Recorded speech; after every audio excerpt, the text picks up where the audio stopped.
At SoulBuffalo, we're constantly scouting for new expeditions that will create an emotional impact.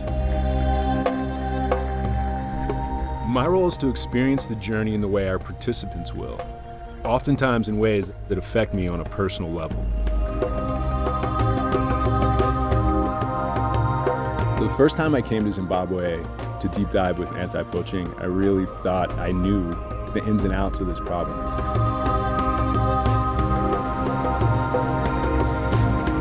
When we really went under the surface and started talking to all the people on the ground here, it turned out to be completely different. It was a roller coaster ride. I got flipped on my head with respect to what I thought I knew. It's such a nuanced, complex problem.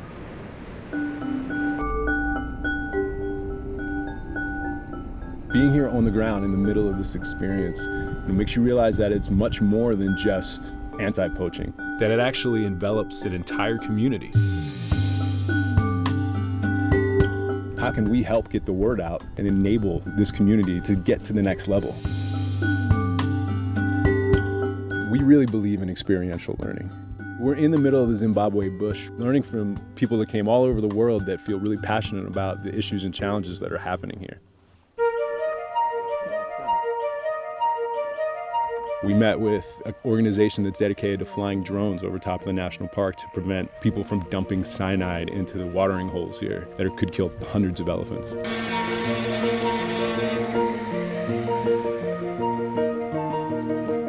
Technology hasn't paid enough attention to conservation in the past. Finding a technical solution to a complex set of problems, particularly in the anti-poaching side of things. This is a perfect opportunity. The time is right for that. We met with the founder of the Painted Dog Conservancy that's dedicated to saving this incredibly unique and exotic animal. Everything we do is about conserving the dogs and creating an environment where they can thrive. And if they're thriving, a lot of other species are doing really well.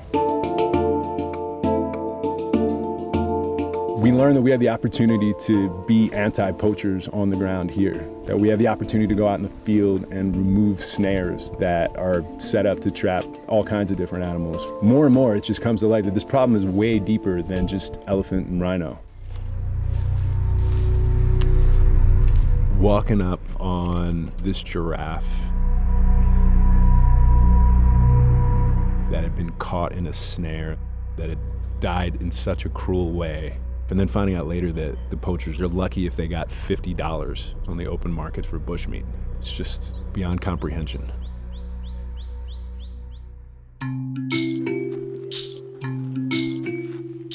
We got to sit down with one of the village chiefs here about what is important to him and his people. I just got to really understand the nuances and challenges that are facing this community and how being right next to one of the biggest national parks in Africa can help. The livestock in mind brings from there. Okay. Yes. We work together with the National Parks personnel to conduct the anti-poaching campaigns.